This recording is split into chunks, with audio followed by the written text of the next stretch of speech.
그러니까 이제 앞에 2부에서 한 얘기는 뭐냐면 우리나라 같은 경우에 준연동형 비례대표제를 벌써 두 번째나 운영을 했는데 정말 이거는 폐지돼야 된다. 그리고 지역구와 그 다음에 비례대표의 비율이 이 앞에 있는 게 지역구예요. 2대1 최대가 그 1대1은 곤란하죠. 독일의 경우 여러분이 봤잖아요. 1대1은 너무 많아서 안 되고 2대1 많으면 2대1 그 다음에 최소한 3대1 정도는 돼야 그래도 이제 헌법에 비례대표제를 운영한다고 하고 있는데 실질적인 비례대표제 운영이라고 할 수 있지 않냐 하는데 물론 이제 문제는 있죠.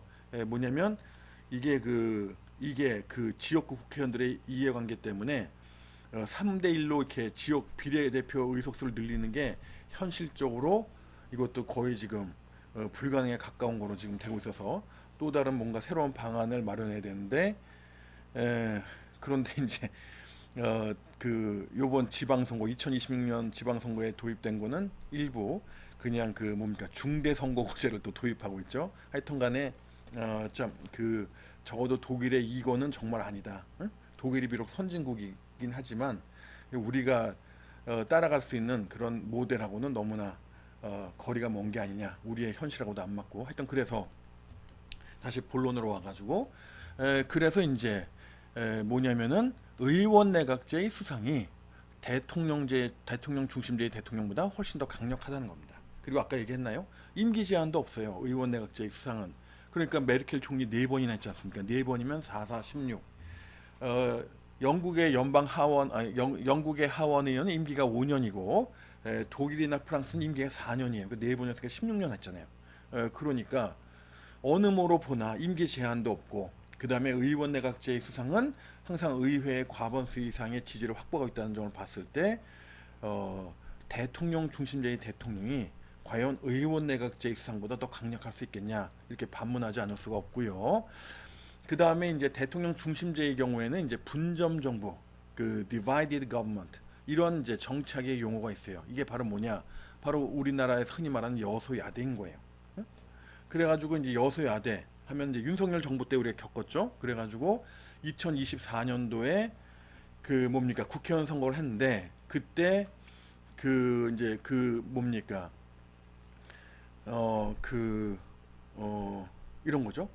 그 뭐냐면 그때 이제 그 보수장인 그때 국민의힘은 아니고 하여튼 그 이제 그 국민의힘의 전신인 것 같은데 하여튼 그 국회의원 선거 전략을 그냥 응? 중도층을 끌어안아야 선거에선 이기는데 중도층에 대한 관심은 별로 없고 그런 노력 안 하고 그냥 지지층 보수와 극우만 이제 끌어안아 가지고 선거에서 대패를 하죠. 응?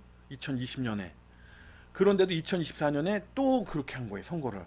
그래가지고 그게 지금까지 오는 거 아니에요. 2024년에 국회의원 선거 결과가 지금까지 이어지는데 뭡니까 현재 그 국민의힘은 의석이 100석 조금 넘잖아요. 그러니까 압도적인 다수 의석을 확보하는 민주당한테 이길 수가 없는 거죠. 어? 민주당은 뭡니까 150 그 과반수 이상을 훨씬 넘는 그런 압도적인 그런 의석을 국회에서 차지하게 되니까 뭐 대통령 윤석열 후보가 대통령 당선됐어도 어떻게 됐습니까? 그 힘을 못 쓰는 거예요. 응?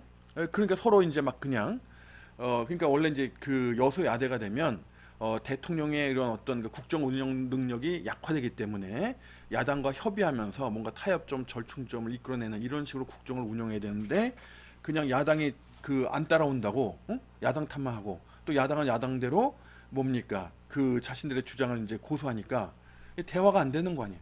그래가지고 2024년 결국 국회의원 선거 있었던 그해 12월 3일 날 윤석열 대통령 계엄 선포하고 친위 구태타를 이제 일으키죠.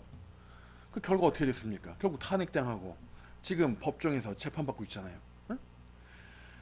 그러니까 이렇게 그 대통령 중심제에서는 여소야대가 되면 즉 분점 정부가 되면은 대통령의 그 권한 또는 그 국정 운영 능력이 약화되기 때문에 그 야당과 협의를 해서 국정을 운영해야 되는 것이고 그게 바로 그 국민의 뜻인 겁니다. 국회의원 선거를 통해서 나타난. 근데 대통령이 그렇게 안 한다면 그렇다면은 그거는 응? 그 국민의 뜻을 저버리는 게 되는 거예요, 사실은. 한번 생각해 보세요, 여러분도 합리적으로. 자, 일단 그래가지고 얘기 핵심 이제 무슨 얘기 하려고 그러냐면 대통령 중심제에서는 여소야대가 전개가 되면은 대통령이 그렇게 강력한 리더십을 발휘할 수가 없는 구조라는 거예요, 이게.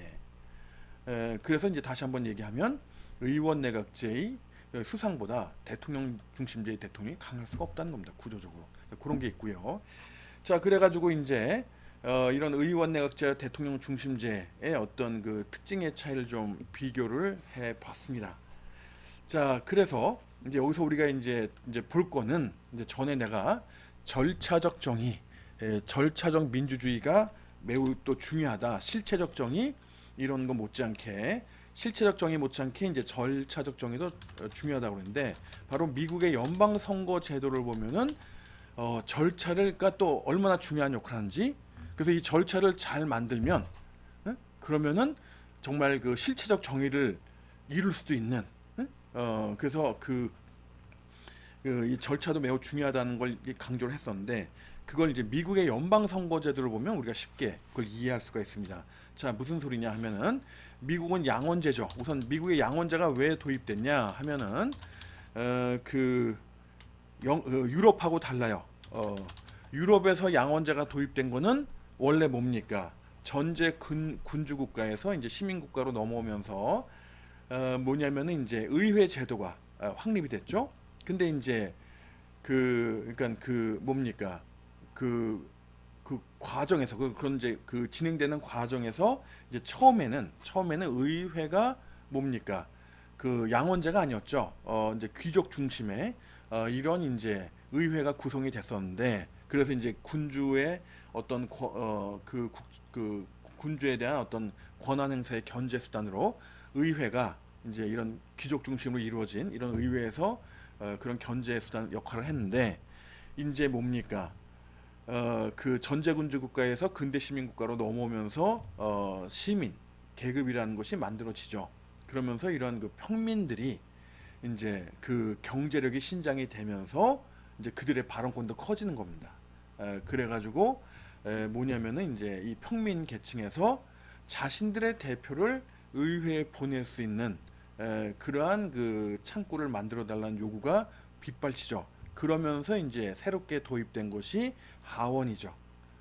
그래가지고 이제 기존의 상원만 있다가 그러니까 그 귀족으로 구성된 의회만 있다가 이제 하원이 도입되면서 이제 상하원 양원제가 이제 운영이 된 겁니다. 그러니까 유럽의 양원제는 그런 이제 뭡니까 중세에서 근대로 넘어오면서 이 계급 사회에서 이제 근대 시민 국가로 전환이 되면서 시민 계급을 대변하는 그런 이제 의회 내에 그런 이제 하원이 하나 더 만들어지면서 양원제가 된 거고 한마디로 얘기해서 그냥 이제 그 어떤 그 과거 그 계급 사회에서 시민 사회로 넘어오면서 양원제가 된 거죠. 시민들의 요구를 받아들여서. 근데 미국의 양원제는 전혀 그런 배경하고 관계가 없습니다. 여기는 뭐냐?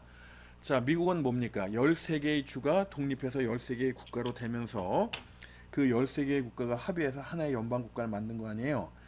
그러니까 미국의 경우에는 뭐가 문제가 됐냐면 그 1787년 현재 연방헌법을 만들 때 이런 겁니다. 그 인구가 많은 주가 있고 인구가 적은 주가 있잖아요. 항상 이제 그런 차이가 있을 수 존재하는데 큰 주, 작은 주 이렇게 있는데 근데 이제 이럴 수도 있겠죠.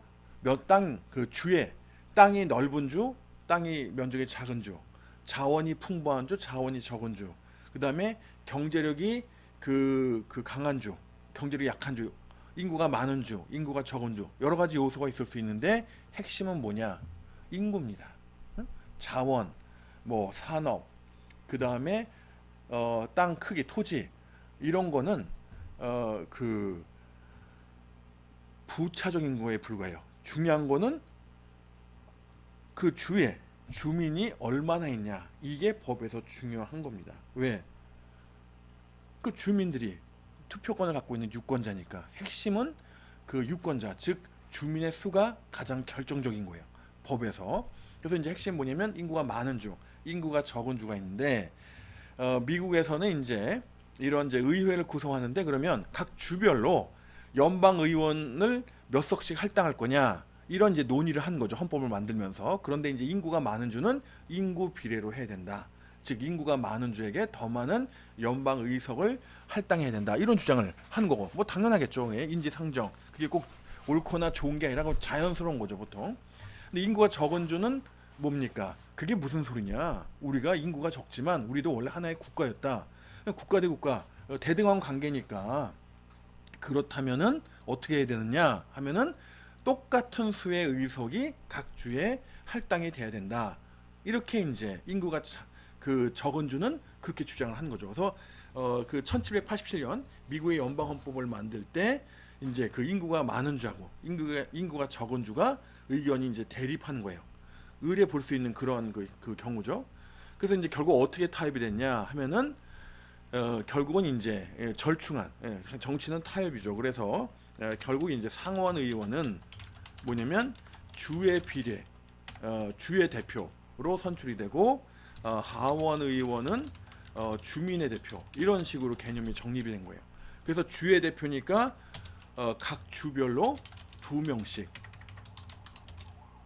상원의원을 뽑을 수 있게. 그럼 지금 미국의 주가 몇 개입니까? 50주죠. 50주.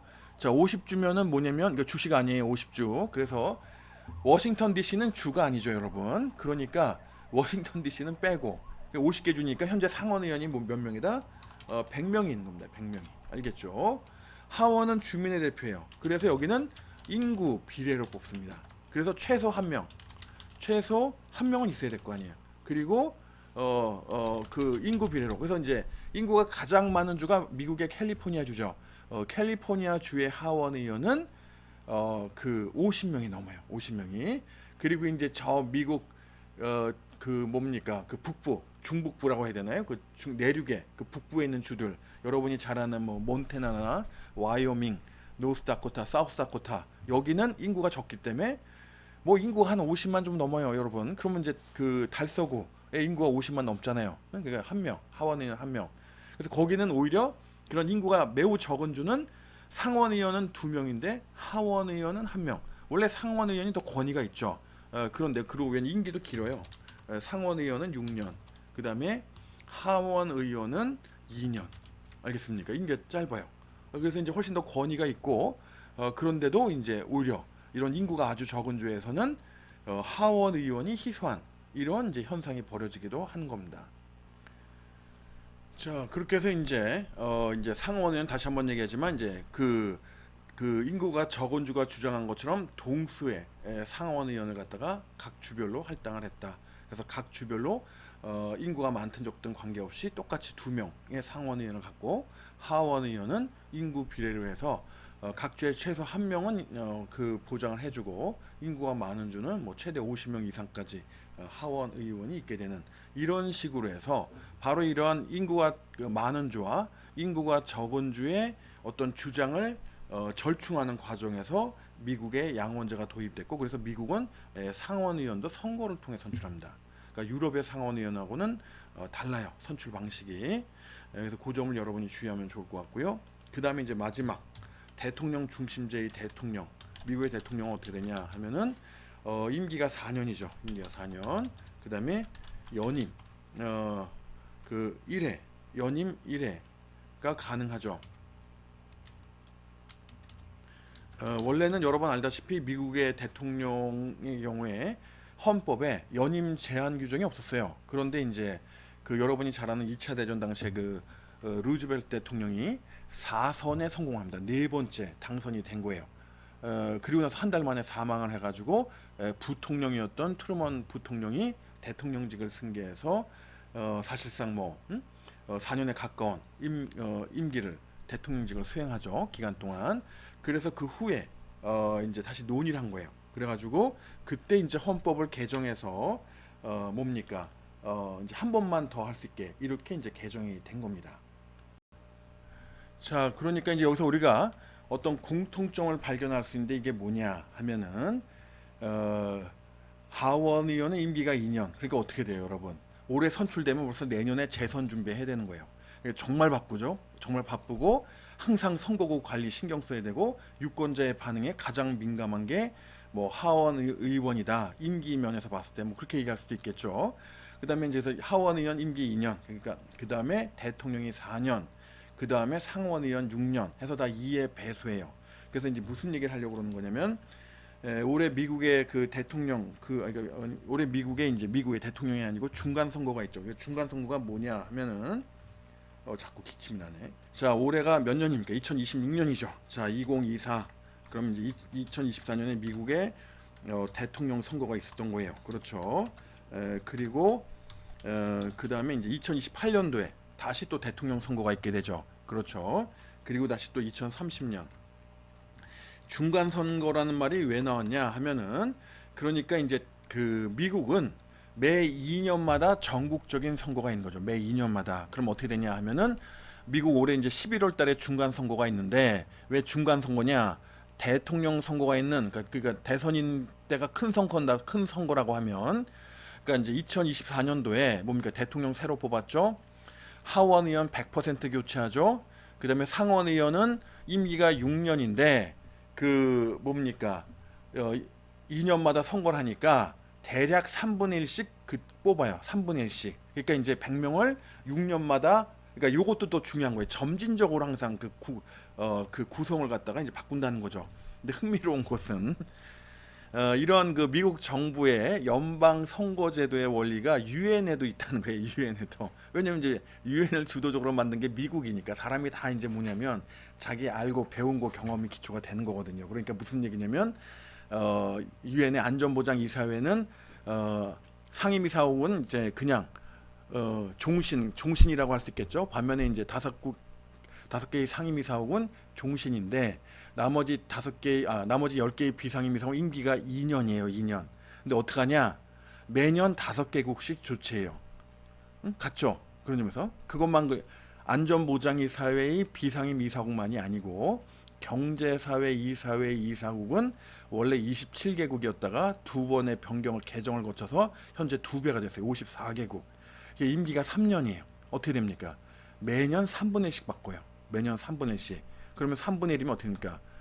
27,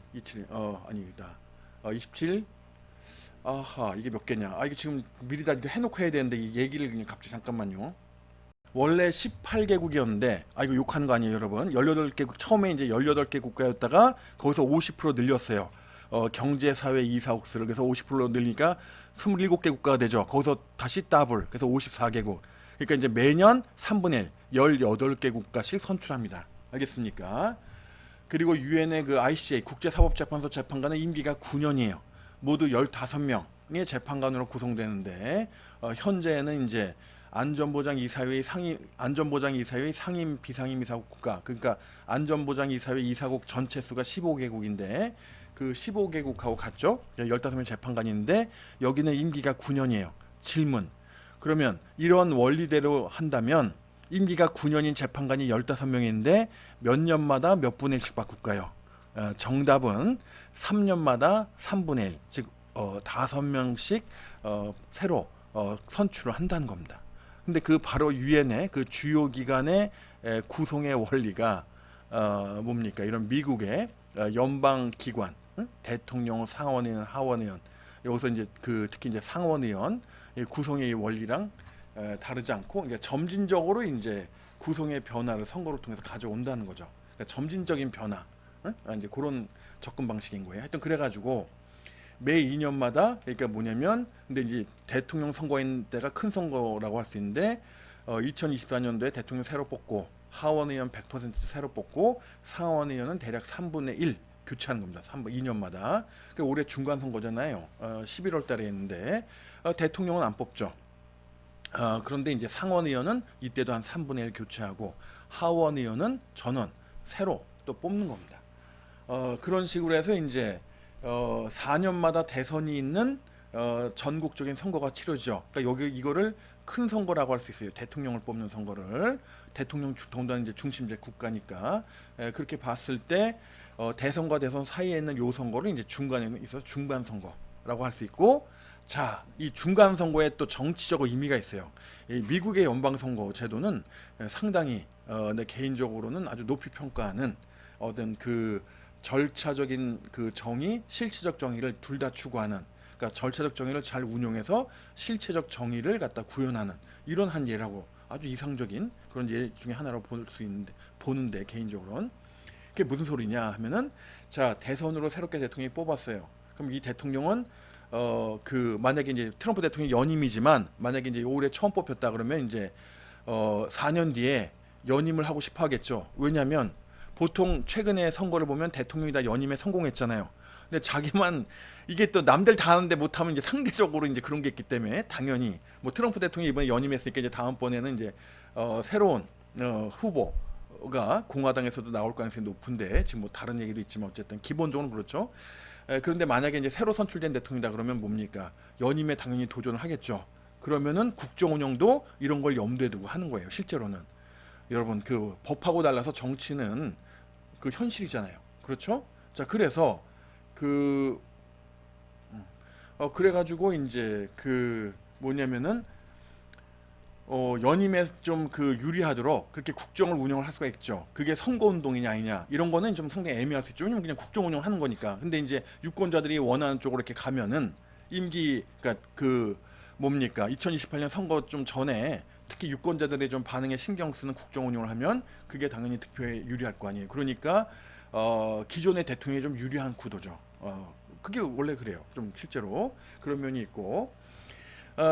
그리고 이제 뭐냐면 그런데 이제 2026년 이제 트럼프 대통령이 이제 연임을 했어요. 그렇게 해서 연임을 해가지고 물론 한 번 건너뛰긴 했지만 연속 연임은 아니지만 자 올해 11월에 선거하는데 대통령은 무관하냐? 그렇지 않죠.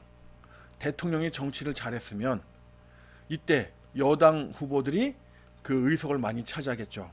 대통령이 그 국민의 지지를 상당 부분 잃었다. 그러면 야당이 이길 가능성이 커지는 거예요. 무슨 얘기인지 알겠습니까? 일종의 중간 평가죠.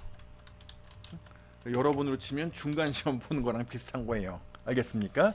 그리고 이제 그래서 이때 이제 만약에 지난 2년 동안 대통령이 별로 이제 국민들의 지지를 받지 못했다. 그러면 이제 중간 선거 때 야당이 과반수 이상의 의석을 상원, 하원 어느 한쪽 또는 양쪽에 차지하는 겁니다. 그럼 국정의 운영의 리더십도 대통령의 리더십도 떨어지는 거예요. 더 힘들어지는 거예요. 국정 운영이. 야당의 의견을 반영 안 할 수가 없어요. 매우 합리적이죠. 그러니까 유권자의 뜻이 반영이 되는 거예요. 그런 식으로 해가지고 잘했으면은 여당 대폭 밀어줄 거 아니에요. 근데 야당이 과반 의석을 차지했다는 얘기는 국민들은 대통령 지금 대통령 생각대로만 나가면 안 된다는 얘기니까 정말 자연스럽게 합리적으로 응? 합리적 균형 아주 자연스럽게 조화가 이루어지는 거예요. 유권자의 뜻이 국정 운영에 반영이 되는 겁니다. 이런 선거를 통해서 정말 기가 막히지 않습니까? 하여튼 그래가지고 그래서 이제 만약에 이제 야당인 민주당이 과반수 이상의 의석을 하원 또는 상원에서 차지한다. 특히 이제 하원 가능성이 높아지는데 뭐 둘 다 차지한다. 이러면 더더군다나 이제 대통령 입지가 좁아지죠. 그리고도 국정 운영을 2년 동안 국민들의 지지를 받지 못했다. 그러면 이제 재선에서 떨어지는 거예요. 다음번 선거에서 대통령은 물론 트럼프 대통령이 이제 연임에 성공했으니까 뭐 그거 걱정할 입장은 아닌데 만약에 이제 지금 현재 첫 번째 임기다. 그러면은 재선을 염두에 둔 대통령으로서 이제 치명적인 거죠. 그럼 이때는 뭡니까? 대통령이 바뀌고 여당이 바뀌는 거예요. 얼마나 이게 잘 돼 있습니까? 이게 왜 잘 돼 있냐? 자 이제 또 그 얘기를 해줄게. 그 왜 이게 잘 돼 있다고 보는 이유를.